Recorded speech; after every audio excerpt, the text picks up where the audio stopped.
오늘 함께 나눌 말씀은 마가복음 16장 19절 말씀입니다. 마가복음 16장 19절 말씀 다 찾으신 줄로 알고 이 시간 같이 합독하도록 하겠습니다. 같이 함께 합독합니다. 주 예수께서 말씀을 마치신 후에 하늘로 올려지사 하나님 우편에 앉으시니라. 아멘. 아멘. 오늘은 사도신경 강의 11번째 시리즈 하늘의 우르사라는 제목으로 하나님 말씀 증거하도록 하겠습니다.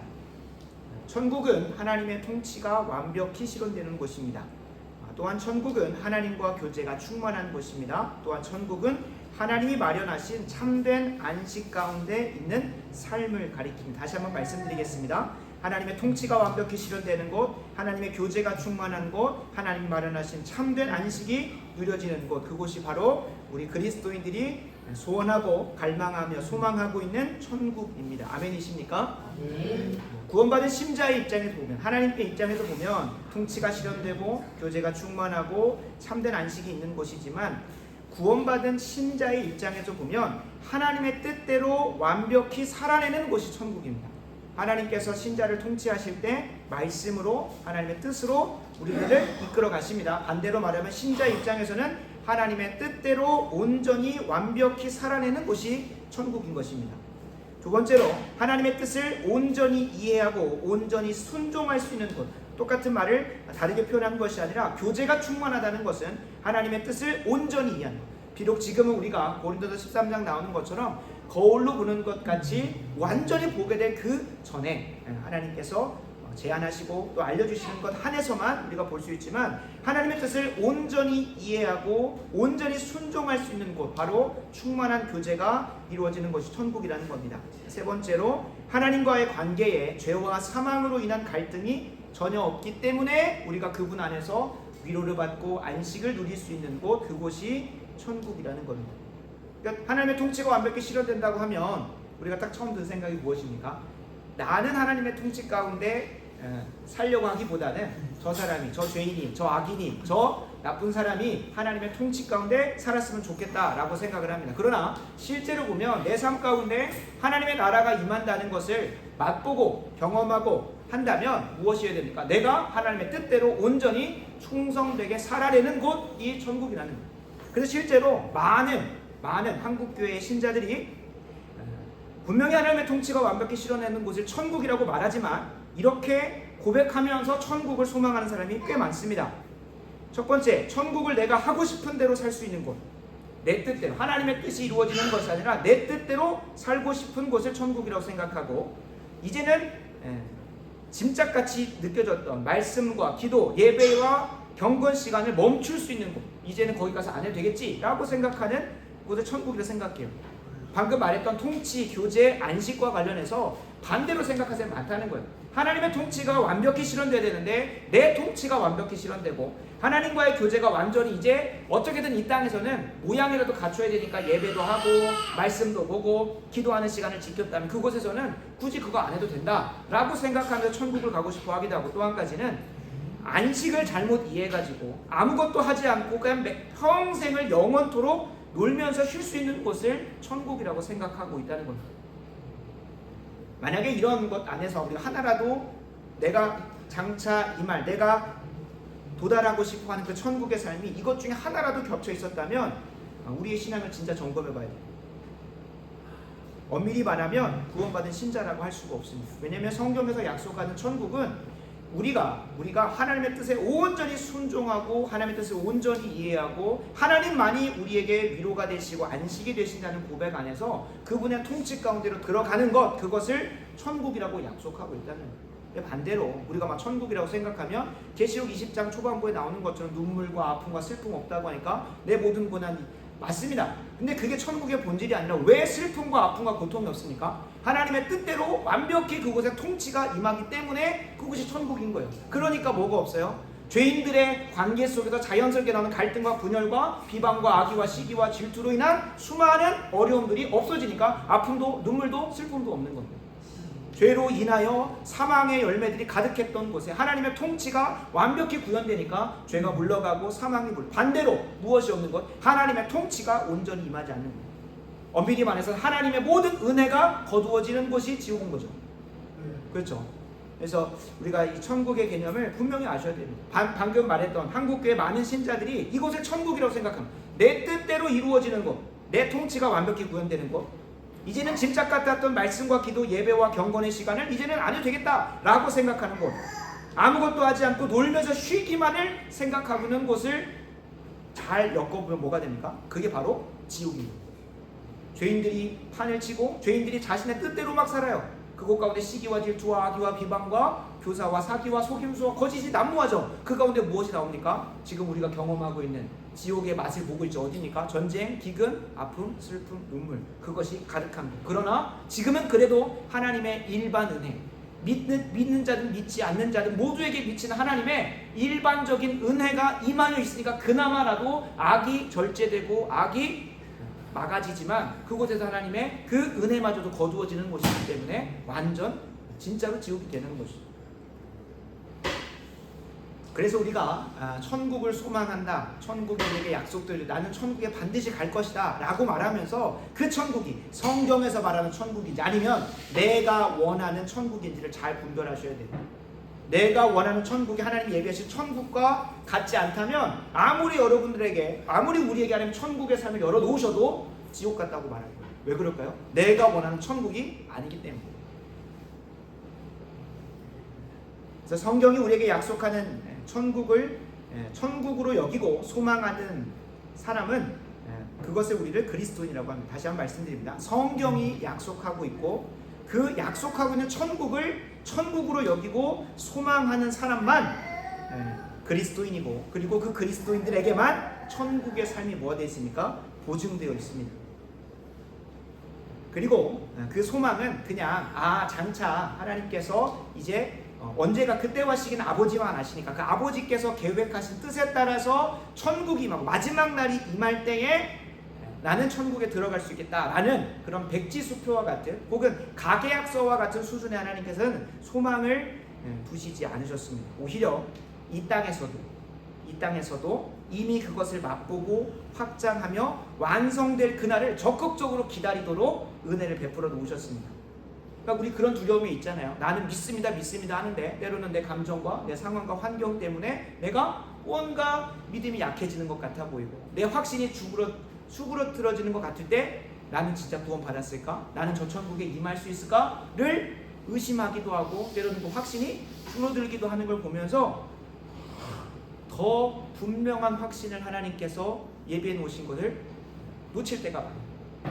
지난 시간에 살펴봤던 부활에 대해서도 그렇고 십자가의 죽음에 대해서도 그렇고 하나님께서는 분명히 구원받은 자로서 향후에 부활할 자로서 그냥 너 부활할 거야 라는 이 약속 있는 말씀만 그냥 주구장창 붙잡고 있으라고 한 게 아니라 이것을 삶에서 실제로 경험하는 것을 통해 더 강력한 확신을 우리에게 주셨다는 거예요.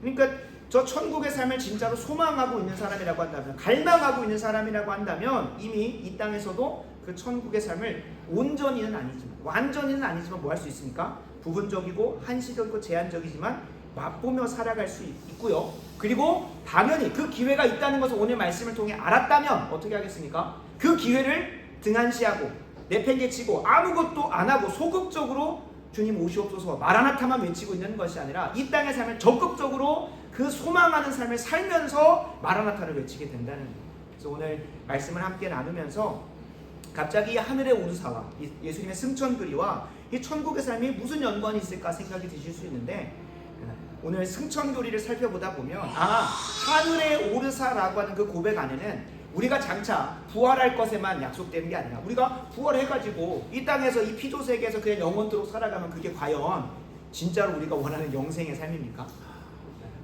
그렇지 않아요? 그래서 진짜 우리가 소망하는 건 부활한 그 육신을 가지고 부활한 그 삶을 가지고 하나님께 예비하신 천국의 삶을 살아가는 것이 우리에게 진짜로 큰 소망 아니겠습니까? 그래서 이 하늘의 오르사와 이 부활 이후에 우리가 천국의 삶을 사는 것이 연결되어진다는 사실을 잘 깨달으시고 무엇보다 바라고 원하옵기는 이것을 그냥 우리가 나중에 저 천국에 갈 수 있구나 정도로 끝나는 것은 우리의 오늘이라는 참 힘들고 고단하고 지친 삶을 살아낼 수 있는 힘은 안 됩니다. 제가 말씀드렸다시피 이 지식적인 알무로 끝나면 아무런 이 교리는 그냥 여러분 무조건 아무리 사도신경 할 때 이걸 하늘에 오르사를 해도 그게 무슨 의미였지? 라고 까먹을 겁니다. 실제로 저희가 지금 10번째 강의로 사도신경을 조목조목 살펴봤습니다. 근데 이것을 기도의 자리로 가져가서 하나님 이것을 경험하고 싶습니다. 이게 진짜 그냥 지식적 수준에서 머무는 것이 아니라 성경에 약속되어진 교리이고 진리라고 한다면 내 삶에 경험되어져서 머리에 각인되는 것이야. 내 삶에 예수 그리스도의 흔적으로 드러나는 각인이 일어나게 해달라고 기도했던 분들은 절대 그 내용 안에 담겨진 의미, 저는 은혜 받은 자예요. 왜 은혜 받은 자냐면 이것을 말씀으로 전하기 위해서 하루 온종일 묵상하고 연구하고 그걸 설교문으로 써놨기 때문에 저는 언제든지 간에 할 수 있어요. 물론 유튜브가 있기 때문에 여러분들도 보실 수 있지만 그거를 정말로 갈망하고 소원하는 사람들은 정말 그걸 경험했기 때문에, 그걸 내 삶의 흔적으로 남겨놨기 때문에 그 고백이 무슨 의미인지 매번 찾아보지 않아도 경험하고 있을 거라는. 그래서 오늘 바라고 원하옵기는 오늘 똑같습니다. 이 교리적 지식이 머리에 각인되고 끝나는 것이 아니라 내 필기에서 기록에 남겨놓고 끝나는 것이 아니라 내 삶에서 경험되기. 내 삶이 이러한 것이 그것이 이 하늘에 오르사라는 고백에 담겨진 의미였구나 라는 것들을 레트로스펙트, 그러니까 뒤를 돌아보면서 의미를 해석을 하고 앞으로도 그것이 더 많아지기를 소망하는 마음들이 오늘 일어났으면 좋겠다는 거예요. 삶으로 경험하셔야 돼요. 교리는 우리의 삶으로 경험될 때만이 의미가 있는 것입니다. 그러니까 이거를 경험해보지 못한 사람들 항상 뭐라 그러는 거예요? 교회에서 교리 교육하면 너무 딱딱해서 성도님들이 안 옵니다. 그게 아니라 진짜로 우리가 아는 바, 우리가 믿는 바를 제대로 정리하고 삶으로 경험하게 되면 여러분 결코 이것을 뭐 교조주의라든지 뭐 교리만 맨날 배운다든지 뭐 교리 강좌라든지 이렇게 안 합니다. 그러니까 그 한국 교회에서 설교를 할 때 교리 강좌를 한다고 해놓고 교리만 딱 전하고 그것이 우리의 삶 가운데 어떻게 적용되어져서 그 하나님이 예비해 놓으신 풍성한 유익을 맛보아지게 안 하니까, 그러니까 교리 강좌는 너무 딱딱하다 차갑다 그렇게 되는 거예요.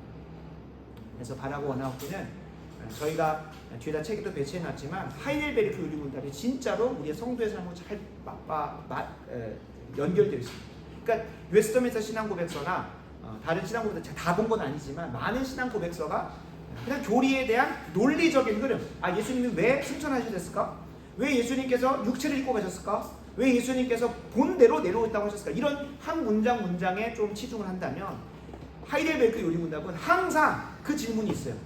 이 사도신경의 고백이 왜 신자에게 유익이 됩니까?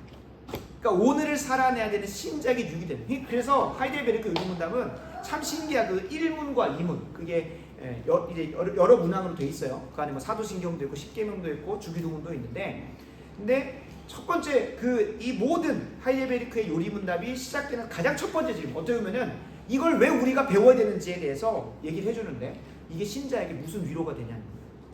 이 땅의 삶을 비록 육신을 입고 이 땅의 삶을 주님 다시 오시는 그날까지 살아내야 되는 신자에게 어떤 위로가 되고 어떤 힘이 되고 어떤 유익이 되느냐를 가지고 이 하나하나를 살펴보기 시작하는 거예요. 그러니까 각 질문마다 각 교리마다 이것이 신자에게 어떤 유익이 되고 위로가 됩니까를 항상 묻는 거죠.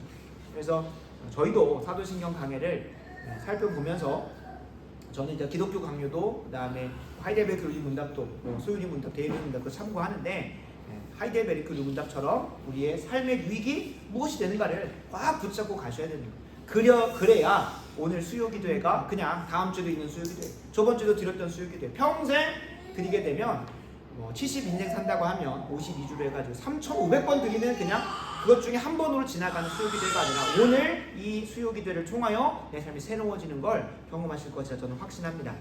그래서 오늘 본문을 살펴보면서 하늘의 오르사가 나의 천국에 대한 소망과 무슨 연관이 있는지를 깊이 깨달으시고 오늘도 우리에게 그 소망을 불러일으켜 주시기 위해서 천국을 맛보게 하신 하나님의 그 은혜를 기대하고 소망하며 경험하셨으면 좋겠습니다. 아멘. 예수님은 그리스도인들이 거할 천국을 마련하기 위해서 육신을 입고 천국 문을 가장 여신 분입니다. 다른 말로 다시 한번 말씀드리겠습니다. 예수님이 육신을 입으시고 저 천국에 올라가셨습니다. 하늘에 올라가셨다고 표현하잖아요. 물론 뒤에도 나누겠지만 하늘과 장차 우리가 육체적으로 부활하여서 마지막 날에 거하게 될 심판 이후에 들어가게 될 천국, 새하늘과 새 땅과는 분명히 다릅니다. 이 하늘의 개념이. 그러나 주님께서 하늘에 오르셨다고 하는 이 고백을 결론적으로 먼저 말씀드리면 육신을 입으시고, 근데 그 육신이 무슨 육신입니까? 죄로 인하여 무너지고 망가진 육신이 아니라 죽음을 이기시고 부활하신 새로운 육체를 가지시고 뭐 한 거예요? 하늘에 올라가셨다는 거예요.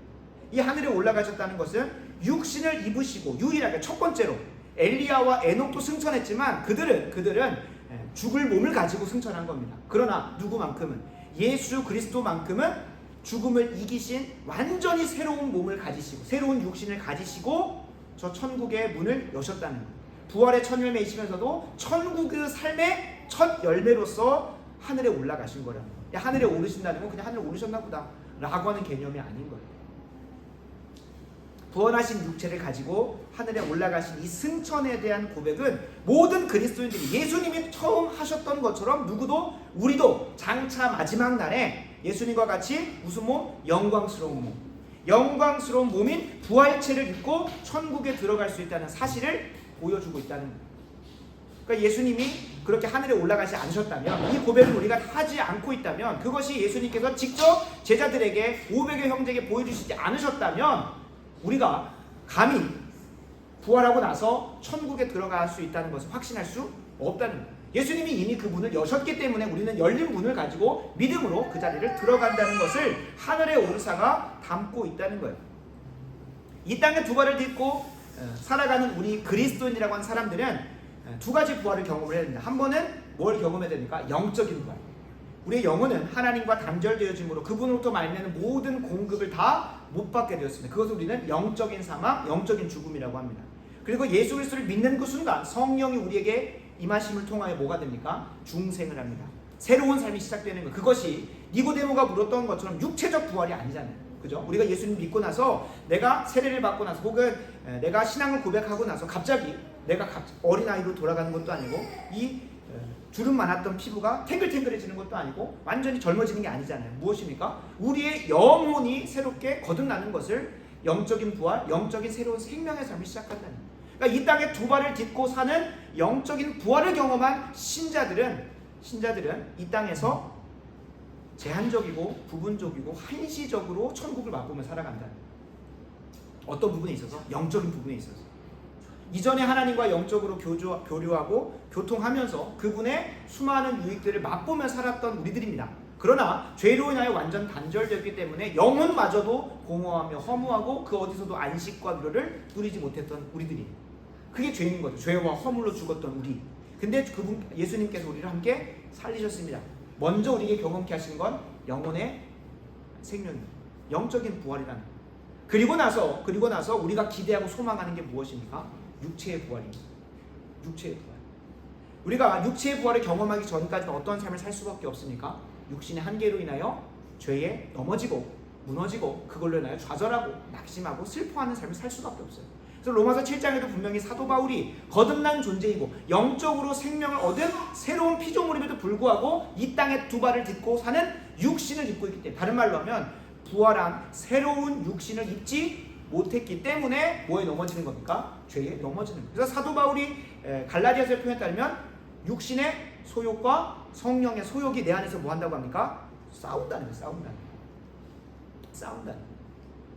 내 육신은 이걸 원하는 거고 내 영혼은 하나님의 뜻대로 너무나 살고 싶은데 내 육신이 연약하여 그것을 감당치 못하니까 죄 가운데 넘어지기도 하는 거예요.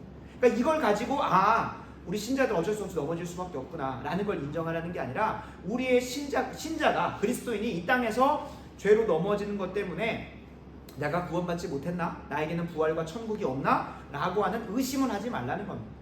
다 나올 수밖에 없다는 거예요.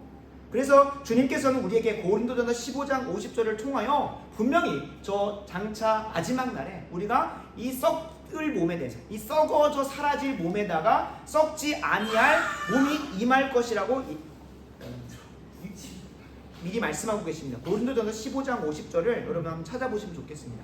이거는 이제 장차 우리가 주님 다시 오시는 그 재림의 때에 부활할 것을 또 기대하고 소망하기 하기 때문에 좀 먼저 찾아보시면 좋습니다. 고린도전서 15장 50절입니다.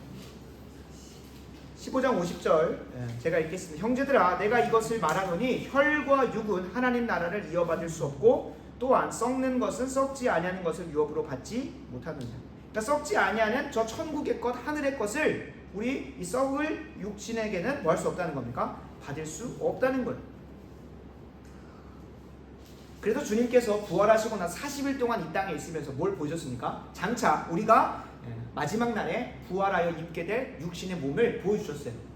근데 그것이 단순히 그냥 뭐 슈퍼히어로들이나 저기 뭐 SF 영화에서 등장하는 뭐 투명인간이 되고 뭐 그런 걸 말하는 게 아니라 그건 너무 많이 상상일 것이고, 분명히 주님께서 40일 동안 보여줬던 제한적인 기록 안에서 뭘 볼 수 있습니까? 분명히 저 천국에서도 혹은 그 부활체도 우리 육신의 눈에 보인다는 것이고, 그리고 대화가 된다는 것이고, 무엇보다도 생선을 같이 함께 먹으셨던 걸 보면 무언가 먹는다는 것. 그러나 분명한 것은 이전과는 다른 몸이었다는 것. 이전과는 전혀 다른 몸이었다는 것. 뭐 문이 열리지 않았는데 그 안에 공간을 이동한다든 이런 부분들은 우리가 제한된 기록으로 볼 수는 있습니다만, 근데 그것이 예수님의 신성으로서 혹은 하나님께서 베풀어 주시는 기적으로서 행하신 것인지 아니면 부활한 몸이 한 것인지는 특정할 수가 없어요. 그래서 우리가 나중에 부활하게 되는 몸은 이럴 것이다라고 우리가 묵상해보고 성경에 비춰보아 추론해볼 수는 있지만, 그것이 꼭 부활한 몸의 특징이라고 말할 수는 없을 것이다. 그러나 분명한 것은 다르다는 것. 15장 51절과 53절을 제가 계속해서 읽어보겠습니다. 보라, 내가 너희에게 이 비밀을 말하노니 우리가 다 잠잘 것이 아니요 마지막 나팔의 순식간에 호련히 다 변화된다는 것. 그러니까 잠자는 사람도 있죠. 먼저 죽은 사람이 있어요. 그리고 우리 중에서도 잠자지 않을 사람이 있다는 거예요. 그죠? 지금 당장 예수님께 재림하시면 우리가 죽음에 넘겨지지 않고 호련히 뭐가 된답니까? 변화된다는 거. 어떻게 변화됩니까? 나팔 소리가 나매 죽은 자들이 썩지 않고 다시 살아나는 거. 이미 죽었던 자들이 썩지 아니할 부활체로 그 새로운 몸으로 다시 살아나고, 누구도 잠자지 아니하고 죽음을 맛보지 않은 우리도 변화될 것이라는 것. 그 변화된 모습이 어떻답니까? 이 썩을 것이 반드시 썩지 아니할 것을 입겠고 이 죽을 것이 죽지 아니함을 입으리로다. 그래서 분명히 우리의 육신의 몸이 입는 특징이 하나 있는데 54절입니다. 같이 함께 읽겠습니다. 시작. 이 썩을 것이 썩지 아니함을 입고 이 죽을 것이 죽지 아니함을 입을 때에는 사망을 삼키고 이기리라고 기록된 말씀이 이루어지리라. 아멘. 그러니까 예수님 믿고 나서 죽음을 안 맛보는 게 아니에요. 무엇을 맛본다는 겁니다. 나중에 육체적 부활을 경험하는, 그리고 그 육체적으로 부활한 그 몸은 결코 썩지 않고 죽지 않을 거라는 거예요. 그것이 성경에서 이야기한 장차 우리가 부활 때, 장차 우리가 마지막 날에 경험하게 될 부활한 육신이 드러나는 특징이라는 거예요. 예수님의 새로운 육체를 가지시고 하늘에 오르셨다는 이 고백은 영적인 부활을 이미 이 땅에서 경험한 우리도 장차 예수님과 같이 뭐 한다는 겁니까? 변화된 육체를 가지고 어디에 들어갈 것이다? 천국에 들어갈 것이다. 이거 보여준 사건이라는 거예요. 이런 의미에서.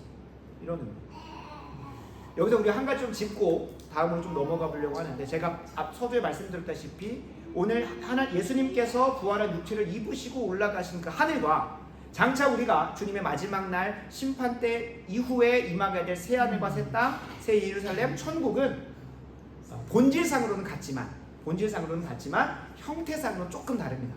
무슨 말이냐면, 천국이라고 하면 제가 말씀 소리 나눴던 것, 하나님의 통치와 교제와 안식이 충만하고 영광이 찬란한 곳입니다. 그러니까 영광이 찬란하다는 건 빛만 비치는 것을 말하는 것이 아니라 하나님의 통치가 이 땅에서는, 지금 우리가 두 발을 딛고 이 땅에서는 분명히 완벽하게 통치되고 있지만 그것이 죄로 인하여, 사망으로 인하여 사단에게 먼저 조금 권세를 내어주셨기 때문에 완전히 경험되진 않아요. 그러나 저 천국은 그것이 완벽하게 이루어지는 것이에요. 통치든 교제든 안식이든. 그러니까 그런 의미에서 영광이 찬란하다는 것인데, 둘 다 예수님께서 육신을 입으시고 하늘에 오르신 그 하늘도 하나님의 통치가, 영광이 가득한 곳입니다. 그리고 그곳을 하이델베르크는 이렇게, 요리문답은 이렇게 그곳을 정리합니다. 이는 축복받은 자들의 장소를 뜻하는데, 이는 이 세계와 눈에 보이는 하늘 바깥에 광활하고 밝고 깨끗하고 영광된 공간으로서 하나님과 축복받은 자들의 거소다. 그러니까 하나님이 임재하고 계시고, 그리고 누구도 먼저 예수님을 믿고 뭐한 자들? 죽음을 맛본 자들, 육체의 죽음을 맛본 자들은 육신은 어디 있습니까? 이 땅에 있어요. 지금 이 땅에 썩어서 죽어 있어요. 그리고 뭐만 간 겁니까? 영혼만 간 거예요. 그러니까 영적인 존재로 존재하는 거죠, 그곳에서. 근데 누구만은 예수님만은 그곳에 뭘로 가는 거예요? 육신을 입으시고 가는 거예요. 그러니까 다른 표현으로 이렇게 표현도 하더라고요. 자연적인 장소가 아니다. 자연적인 장소라면 우리 육신이 딱 어떤 공간을 차지하고 있는 그런 자연적인 공간이 아니라 초자연적인 공간, 혹은 영적인 세계, 혹은 초자연적인 장소나 천상의 장소를 얘기하는 거예요. 그러니까 뭔가 신의 세계로 들어갔다는 거예요. 그러나 누구만은, 예수님만은 이 땅에 새로운 부활체인 그 육신을 입으시고 가신 것인데, 그러니까 이게 우리의 머릿속에는 이해가 안 되는 거죠. 그러나 하나님께서 육신을 입으시고 가셨다는데 그것을 굳이 하신 이유는 뭐냐? 하신 이유는 뭘까요? 우리도 나중에 천국이 우리에게 열려질 때, 우리 천국이 약속될 때 육신을 입고 가시는 첫 문을 열시기 위해서는. 그래서 예수님이 가신 그 하늘은 예수님을 제외하고는 모두가 다 뭘로 임합니까? 영적인 존재로 존재하고 있어요.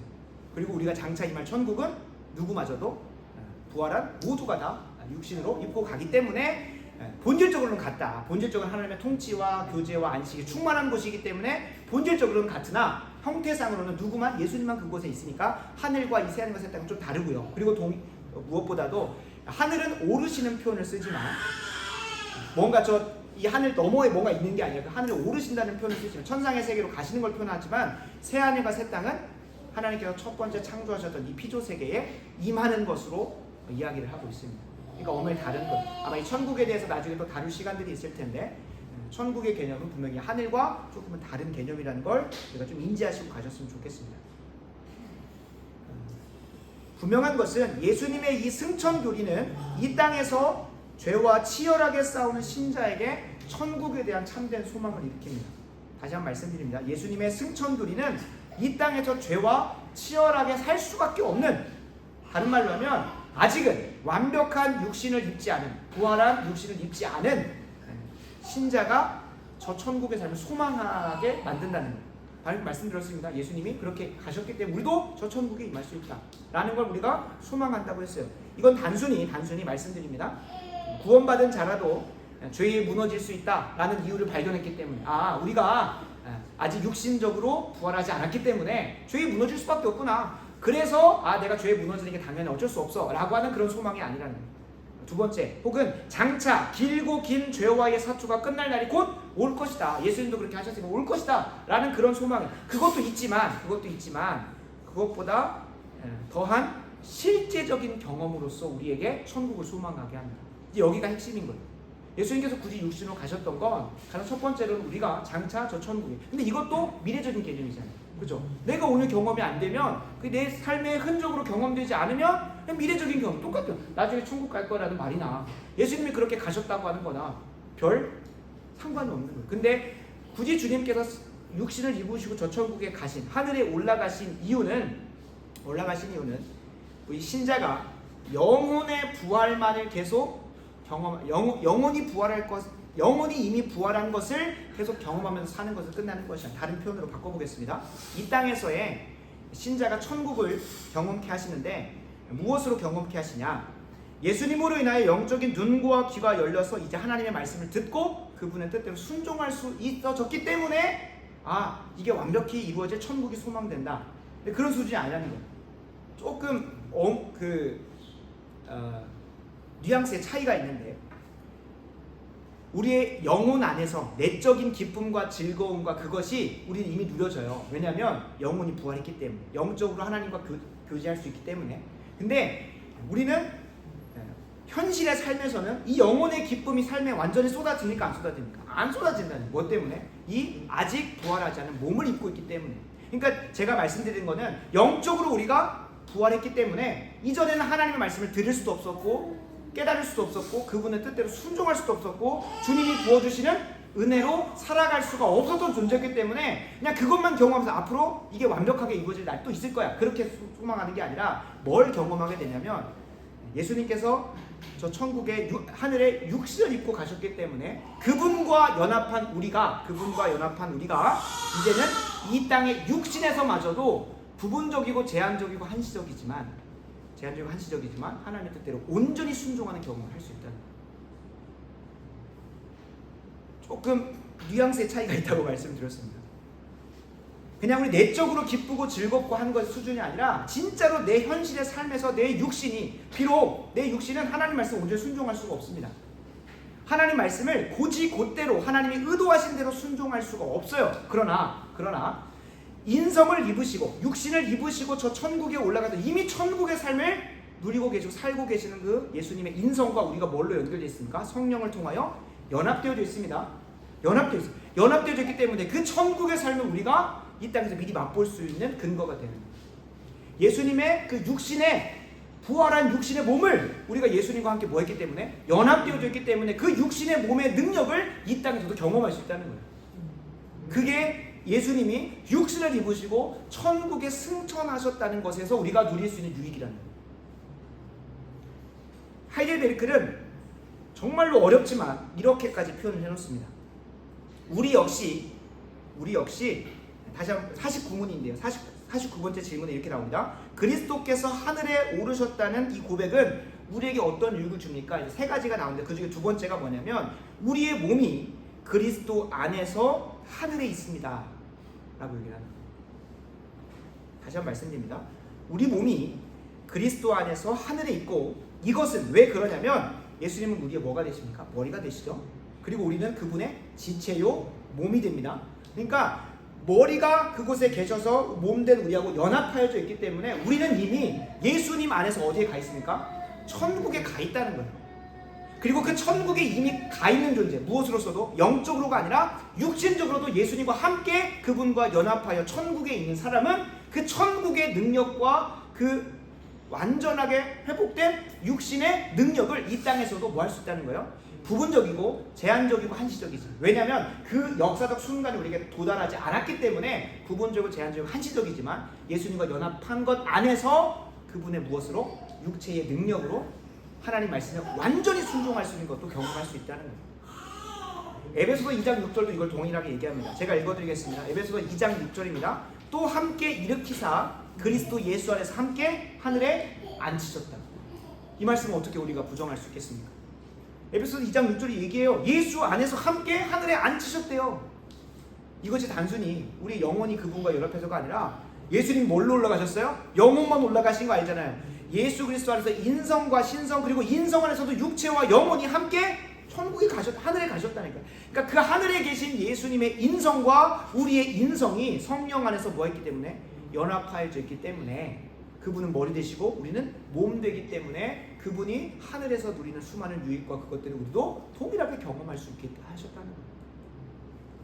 그래서 이 땅에서 천국을 맛본다는 것은, 이 땅에서 천국을 맛보면서 저 완성될 천국을 소망하게 하는 그리스도인의 삶에서는 뭐가 드러나냐? 내 육신, 죄로 인하여 망가져 있는 내 육신에서는 결코 드러날 수 없는 신비가 경험되어진다는 거예요. 뭘 통해서? 하늘에 계신 예수님의 인성과 내가 연합하는 걸 통해서 내 육신으로서는 감당할 수 없는 슈퍼파워가, 다른 말로 예수님의 능력이 내 삶 가운데 드러나기 시작을 한다. 어떻게 드러나겠습니까?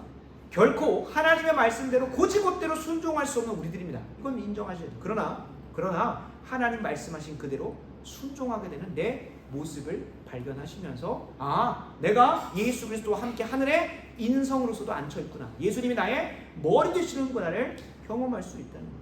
그래서 그런 사람들이 어떻게 고백됩니까? 내가 했다고 할 수가 없는 거예요. 그래서 내가 이렇게 했다고 자랑도 못해요. 왜냐하면 예수님이 이미 입으신 그 영광스러운 몸과 내가 연합을 통하여서 그분의 능력으로 그것을 행했기 때문에 그렇게 고백할 수밖에 없다는 거예요. 이걸 조금 더 확장해 보면 예수님이 머리 되시고 우리는 한 사람 한 사람은 지체가 되죠. 그리고 그 지체들이 이루는 것을 우리는 몸이라고 합니다. 예수님 머리 되시고 주님의 몸은 무엇밖에 없습니까? 교회밖에 없어요. 그래서 교회를 이미 임한 하나님 나라 혹은 이미 임한 천국의 현시라고 합니다. 교회가 이 땅에서 유일하게 천국을 맛볼 수 있는 유일한 곳이라는 거예요. 왜요? 예수님하고 연합되어지고 그분이 머리 되셔서 몸으로서 통치를 받고 있는 그분의 인성의 능력을 이 땅에서 육체적으로 드러낼 수 있는 곳은 어디밖에 없기 때문에 그렇습니까? 교회밖에 없기 때문에 그래요. 근데 우리가 좀 뉘앙스를 잘 이해를 하셔야 돼요. 교회가 천국이다, 교회는 천국을 맛보는 곳이다 라고 하니까 교회에 사람들의 비위와 기분을 잘 만족시켜줄 좋은 프로그램이 있기 때문에 사람들과의 좋은 인맥을 쌓을 수 있는 장이 있기 때문에 심리적 안정과 위로를 제공하는 복지가 있어서 천국이라고 하는 건 아니에요. 무슨 말씀인지 아시겠습니까? 심하게 한번 말해보면 세상 어디에서도 내가 내 뜻대로 갑질을 할 수가 없는데 교회에서는 내 의견, 내 주장을 떵떵거리면서 이야기해도 아무런 문제가 없기 때문에 내가 내 하고 싶은 대로 할 수 있는 곳이기 때문에 교회를 천국이라고 하는 건 아니라는 거예요. 무슨 말일까요? 모두를 벌벌 떨게 만드는, 하나님마저도 무릎 꿇게 만드는 치트키가 있습니다. 한 신자의 입장에서 어떤 말을 하면 목사님도 벌벌 떨고, 하나님 결국 벌벌 떨진 않겠지만 여기만 교회인 줄 알아? 라고 하는 그 말이 교회 안에서는 하나님 말씀보다 위에 있을 때가 참 많습니다. 성경적으로 보면 결국 그래서는 안 되는데, 한 신자가 여기만 교회인 줄 알아? 내가 여기 아니면 갈 데가 없을 줄 알고 라고 하는 그 말이 진짜로 한국 교회한테 참 많이 팽배해졌었고, 그것 때문에 교회가 천국이야? 아니 교회는 지옥이야 라고까지도 수많은 가난한 성도들 교회를 나가고 교회에서 많은 상처를 받고, 그곳이 교회라면 나는 교회 때문에 어디를 못 가겠다, 천국을 못 가겠다 라고 할 정도의 안타까운 현실이 나오는 건, 천국에 대한 개념이 성경적이지 않기 때문이고, 그리고 천국을 이 땅에서 실현시키고자 할 교회의 통치가 말씀대로 이루어지지 않기 때문에 그렇습니다. 물론 육체의 부활이 그 마지막 때가 완성될 그 전까지는 교회도 육신을 입고 있는 죄인들의 모임이기 때문에 어쩔 수 없이 성적인 타락이 있을 수 있고, 재정적인 어려움들이 있을 수 있고, 그것으로 인하여 갈등도, 분열도, 분리도, 나눠짐도 있을 수 있습니다. 그러나 그것을 알고 들어와야 한다는, 여기만 교회인 줄 알아 라고 말하시는 분들이 잘못된 교회관이나 잘못된 천국관을 가지고 있다면 그들의 탓도 있지만, 분명한 것은 우리가 더 자성하고 이 교회를 교회답게 해야 되는. 그래서 저도 전도할 때 조심스럽지만 우리 교회에 이런 것도 있고 저것도 있고 저것도 있어 라고 말하기엔 참 부끄럽습니다. 자랑할 게 없어서 그걸 자랑하고, 예수 그리스도와 말씀이 제대로 통치가 이루어지는 교회는 우리 곳이다, 천국을 맛볼 수 있다 라고 하는 말이 그들에게는 잘 안 들릴까봐 하는 그 마음에 씁쓸함은 참 하나님 앞에 죄송함으로 들어섭니다. 하나님의 말씀보다 때로는 영혼들의 교회 출석 유무가 하나님의 말씀보다 위에 있을 때가 참 많습니다. 하나님의 말씀대로 통치되고 하나님의 말씀으로 교제함 속에 기쁨과 무엇이 있기 때문에 여기가 천국입니까? 즐거움이 있기 때문에. 하나님 말씀 앞에서는 모두가 다 순종하려고 하는 그 통치의 마음이 있기 때문에 이곳이 천국이 되는 거예요. 하나님의 말씀대로 그 안에서 세상 이야기도 하고 하지만 하나님의 말씀대로 그걸 살아내 보려고 하는 서로의 동행이 있기 때문에 이곳에 기쁨과 즐거움이 있는 것이지, 여기에서 좋은 프로그램 혹은 뭐 맛있는 음식, 그것도 있습니다. 뭐 천국을 맛보게 해주는 그런 맛이 있기도 하겠지만은, 분명한 건 하나님의 말씀이 이곳을 제대로 통치하고, 하나님의 말씀 안에서 교제하려고 하고, 하나님 말씀 안에서 살아내려고 했던 것을 자랑하기도 하고, 또 그것 때문에 위로해주기도 하고, 때로는 그것 때문에 참된 안식을 누릴 수 있기 때문에 교회가 이미 임한 천국이라는 것을 우리가 기억하셔야 됩니다. 이것을 또 우리 한 지체에게도 적용을 해보면, 한 사람 한 사람이 하나님의 말씀의 통치 가운데로 들어가려고 하고, 하나님의 교제를 친밀히 누리려고 하고, 하나님이 예비하신 안식만을 내가 참된 안식이라고 누리겠다고 하는 사람에게만 무엇이 맛보아지는 겁니까? 천국이 맛보아지는 거예요. 내가 하고 싶은 대로 다 하고 내가 살고 싶은 대로 살아서는 결코 천국만 못 봅니다. 왜 그래요? 그 하나님께서 약속하신 말씀대로 성령 충만하여 살아내고자 하는 사람에게만 저 천국의 인성을 입으시고 취하시고 올라가신 예수님과 온전히 연합하여 그분의 인성의 능력으로 이 땅의 삶을 천국처럼 살아갈 수 있다는 겁니다. 그래서 바라고 원하옵기는 우리는 그런 교회로 빚어져 갔으면 좋겠습니다. 좋은 교회만큼은 아까 말했던 것처럼 우리가 불쑥불쑥 그런 말 떠올라요. 진짜 그런 생각들이 떠올라요. 여기가 천국이라고 할 때 정말로 성경에서 말하는 천국이 아니라 내가 하고 싶은 거 다 할 수 있고 내 뜻이 가장 위에 있고 해서 천국이라고 생각할 때 그게 많이 빠지는 사람이 대부분 목회자이기 때문에 제가 더 조심해야겠습니다만, 정말로 여기만 교회인 줄 알아? 라고 하는 생각이 불쑥불쑥 튀어나와요. 그런 마음도 우리가 잘 내려놔야 합니다. 하나님께서 예수 그리스도를 인성을 입으시고 승천하게 하신 그 유익의 아까 두 번째를 얘기했잖아요. 첫 번째와 세 번째는 간략하게 소개하고 말씀을 마무리하려고 하는데요. 첫 번째는 하늘에서 우리를 위해 중보하시기 위해 승천하셨습니다. 우리를 위해서. 그래서 로마서 8장 34절 이렇게 얘기합니다. 누가 정죄하리요? 죽으실 뿐 아니라 다시 살아나신 이는 그리스도 예수시니. 여기가 중요한데요. 그는 하나님 우편에 계신 자요 우리를 위하여 간구하시는 자시니라. 예수님께서 하나님 우편에 앉으셔서 우리를 위하여 간구하고 계세요. 그 간구의 열매가 사도 베드로입니다. 사도 베드로에게 주님께서 뭐라고 말씀하시냐면 누가복음 22장 31절 32절을 보면 시몬아 시몬아 보라 사탄이 너희를 밀가부르듯 하려고 요구하였으나 사탄이 넘어뜨리려고 했지만 그러나 내가 너를 위하여 네 믿음이 떨어지지 않기를 기도하였노니 다른 말로 하면 중보하였노니 너는 돌이킨 후에 네 형제를 굳게 하라. 그러니까 예수님께서 뭐 하셨기 때문에 사도 베드로가 결심하고 결단하고 능력이 있어서가 아니라 예수님께서 하늘 보좌 우편에 올라가셔서 하나님 앞에 중보하고 계시기 때문에 중보하셨기 때문에 그것 때문에 구약의 성도들도 신약의 성도들도 다 뭐 하는 겁니까? 믿음 지키고 구원받고 끝까지 인내하며 살아갈 수 있다는 겁니다. 이걸 위해서 주님은 승천하셨다라고 성경은 이야기하고 있습니다. 또 세 번째 유익으로 말했던 것이 뭐냐면 성령을 선물로 주시기 위한 이 땅에 계속 육신으로 계속 거하셨다면 지금도 뭐 팔레스타인 지역 혹은 지금도 어떤 특정한 지역의 공간적인 분으로서 어떤 사람들과만 교제할 수 있는 겁니다. 이 땅에 육신을 입고 계시는. 그러나 육신을 입으시고 하늘로 승천하셔서 이제는 누구를 통하여 모든 각 사람의 심령 가운데 거하십니까? 성령을 통하여 우리 가운데 내주하시는 겁니다. 이전까지만 해도 승천하시기 전까지만 해도 이 땅에서 무엇 입고 계시기 때문에 육신을 입고 계시기 때문에 시공간의 제약을 받을 수밖에 없어요. 우리가 똑같은 몸을 입으셨기 때문에. 그러나 그분이 승천하시고 또 다른 보혜사 성령을 보내셔가지고 우리 한 사람 한 사람에게 내주하시기 때문에 무엇 하는 겁니까? 이제는 모든 사람에게 편지하여 함께 거하실 수 있는 거예요. 물론 그 전에도 인성으로서는 공간에 제약이 있지만 신성으로서는 어디에나 계셨습니다. 어디에나 계셨어요. 그러나 이 하이델베르크 요리문답의 고백에 따르면 육신을 입으시고 저 천국에 거하시면서 성령을 통하여 이제는 더 충만하게 우리 가운데 임재하시고 함께 하신다라는 것으로 일갈하고 있습니다. 그래서 이 개념, 예수님은 저 하늘에 인성을 입으시고 계시고 지금은 성령을 통하여 우리와 함께 하시고 우리에게 임재하시고 동행하신다. 그러니까 마태복음 28장 20절에 이런 약속이 있지 않습니까? 볼지어다 내가 세상 끝날까지 너희와 항상 함께 있을 것이다 라는 고백이 더 잘 성취되려면 어떻게 해야 됩니까? 승천하시는 육신을 입고 승천하시고 이제 누굴 통하여? 성령을 통하여 각 사람에게 충만하게 임재하셔야 됐다는 겁니다. 그래서 이 개념을 아마 다음 주 정도가 될 텐데요. 다음 주 주일날 성찬과 관련해서도 좀 연결해서 소개를 해드릴 예정입니다.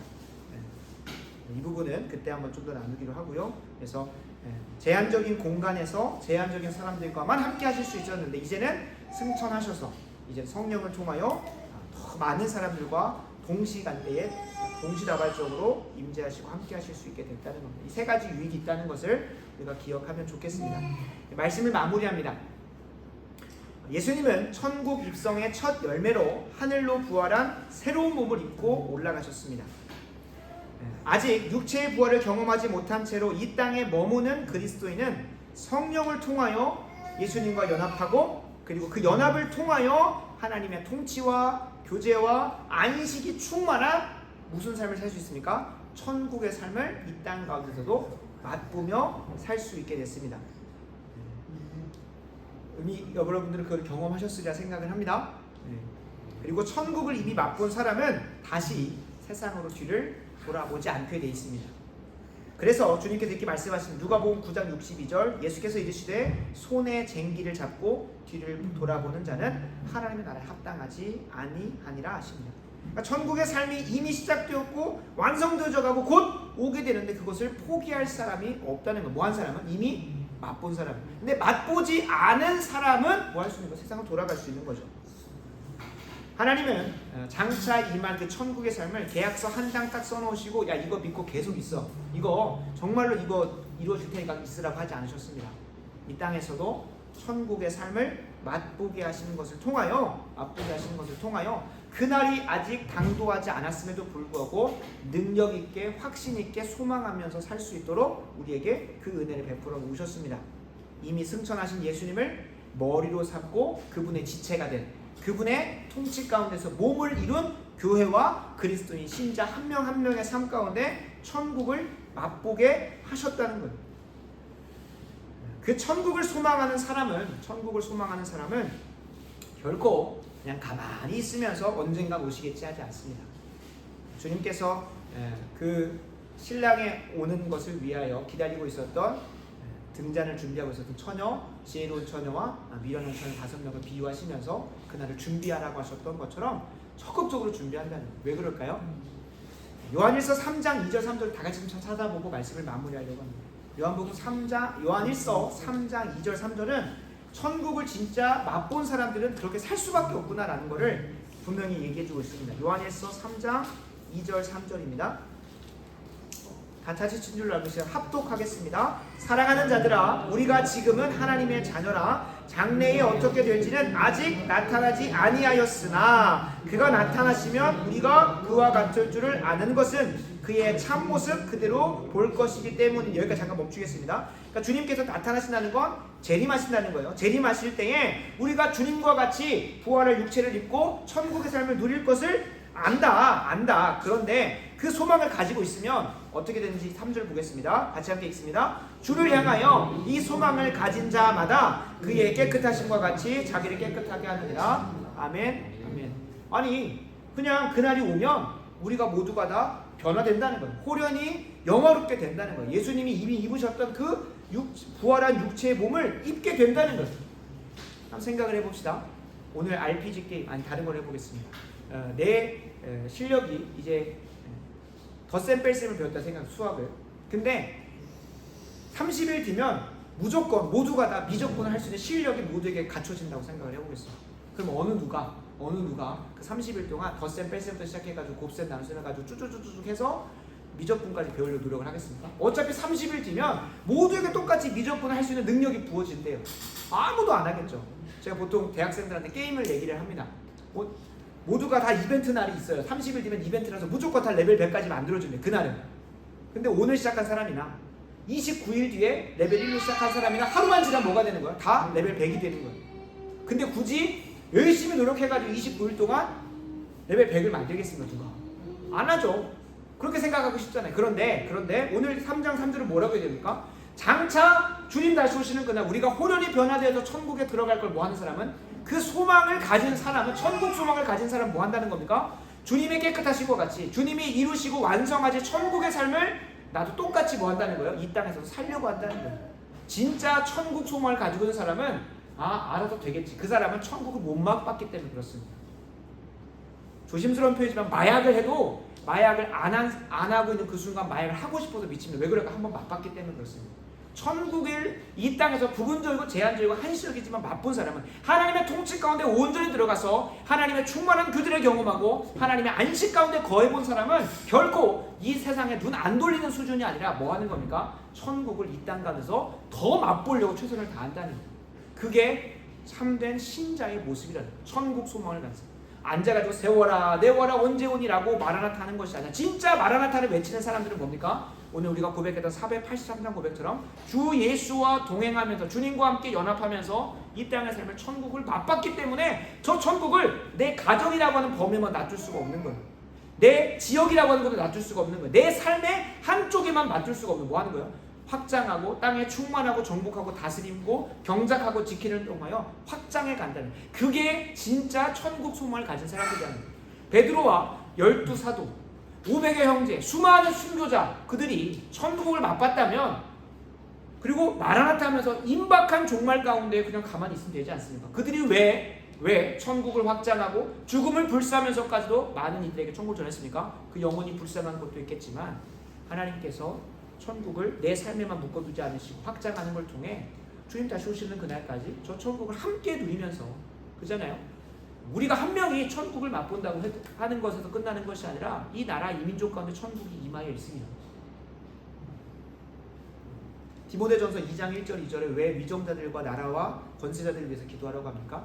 우리 그리스도인들이 이 땅에서 신앙생활하는 데 있어서 경건함과 단정함으로 사는 데 있어서 뭐 하기 위해서입니까? 평안하게 살기 위해서입니다. 아무리 내가 내 삶 가운데 천국이 임하에 있어도요, 내가 찾아오는 내 삶의 환경들이 죄를 짓게 만들고 죄 가운데 무너지게 만들고 있으면, 물론 우리는 죄 가운데 넘어지지 않고 손해를 감수하면서까지라도 믿음 지키고 가겠죠. 그러나 뭐 한 겁니까? 어느 누가 고통 가운데서 천국의 삶을 향해 달려가는 게 낫겠습니까? 아니면 평안하고 즐거운 가운데 천국을 맛보면서 저 천국을 기다리면 좋겠습니다. 그래서 우리 신앙의 선배들은 뭐 한 겁니까? 내 삶에만 천국을 맛보고 끝나는 것이 아니라 가정으로 확장시키고 일터로 확장시키고 이 나라 이 민족으로 확장시켜 놨던 거예요.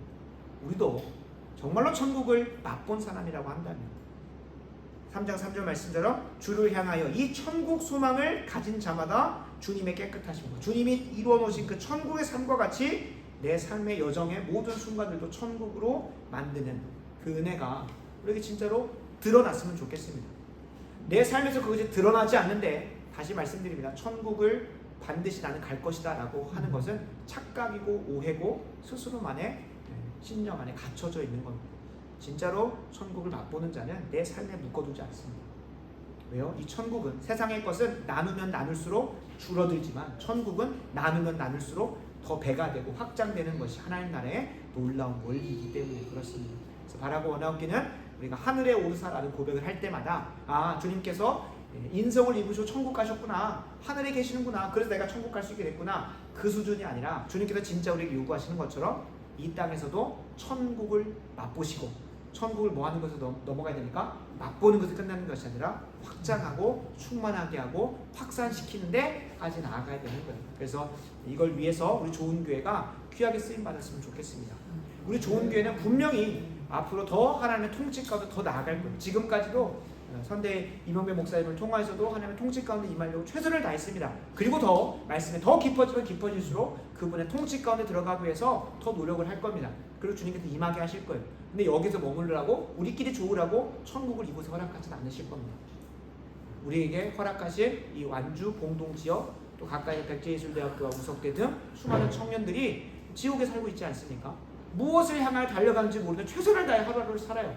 근데 그 끝에는 무엇이 있습니까? 다 지옥이죠. 그거를 아는 사람은 어디로 우리는 그들을 초대해야 되는 거예요? 하나님의 통치 가운데 거하는 것이 얼마나 행복하고 즐거운 삶인지, 하나님과 교제하며 사는 삶이 얼마나 즐겁고 행복한 것인지를 전하고 맛보아주게 해야 되지 않겠습니까? 그래서 이를 위해서 힘써서 달려가는 우리 좋은 교회가 됐으면 좋겠습니다. 그것만이 우리의 삶 가운데 진짜 나중에 주님 다시 오시는 그날, 아, 우리는 천국 가는구나, 그거를 확신할 수 있는 유일한 우리의 표지라는 것을 기억하셨으면 좋겠습니다. 우리 함께 오늘 들은 말씀 가지고 기도하고자 하는데요. 첫 번째로 같이 함께 기도할 것은 하나님 내 삶 가운데 그 천국이 맛보아지기를 원합니다. 가장 먼저는 내가 안 맛봐졌는데, 내가 경험되어지지 않았으니까 나누기가 어려운 거예요. 아니, 천국이 뭐야? 천국이 뭐야? 그 누구에게도 설명할 수 없고 경험해보지 못했으니까 설명이 안 되는 거예요.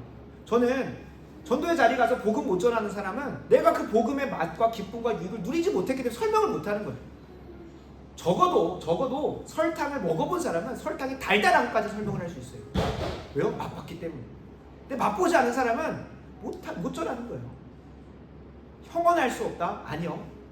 내가 진짜로 그것을 맛보고 즐겁다고 한다면 어떻게 형언할 수 있을까? 어떻게 설명할 수 있을까를 깊이 고민합니다. 그래서 주님께서도 말씀하시잖아요. 평안의 복음이 준비한 것도 신을 신으라잖아요. 그것의 진짜 이유는 뭡니까? 내가 진짜 복음을 제대로 알게 되고, 내가 진짜 구원 가운데 있는, 내가 진짜 천국이 약속된 자인지를 경험케 하는 거예요. 그래서 정말로 누군가에게 내가 믿고 있는 바, 내가 장차 누리게 될 천국의 삶을 소개하지 못하고 설명하지 못한다면 진짜 내 삶을 돌아보셔야 됩니다. 근데 나 이제 천국 못 가네, 나 천국 맛본 줄 알았는데, 나 이거 설명 못하는데, 그러면 스스로를 의심하게 만들고 하는 것을 제가 하려고 하는 게 아니고 사단의 소리로 넘어가는 거고요. 반대로 뭐 하는 겁니까? 내가 천국을 맛보지 못했었네? 그럼 뭐 하는 겁니까? 이제 그 마음을 가지고 나는 안 돼가 아니라 어디로 가는 거예요? 하나님의 은혜를 구하면서 천국을 맛보게 해달라고 한 자리로 가면 되는 겁니다. 진짜 그 전까지는 구원받지 못했을 수 있고, 그 전까지는 회심하지 못했을 수 있고, 그 전까지는 일시적인 신앙에서 멈췄을 수 있어요. 그러나 오늘 이 말씀을 듣고 나 천국 맛보고 싶다, 하나님의 통치 가운데 거하는 거, 내가 오늘 목사님 말했던 반대로 생각했던, 내 뜻대로 살고 싶고 그냥 막 쉬고 싶고 그냥 말씀, 기도, 경건 이제 그거 안 해도 하나님 항상 함께 있으니까 그런 수준으로 생각했던 천국을 꿈꿔왔다면 절대적으로 회개하셔서 하나님의 통치 가운데로, 하나님의 소재 가운데로, 하나님의 안식 가운데 들어가는 것을 나도 맛보고 싶다. 그게 열렸잖아요.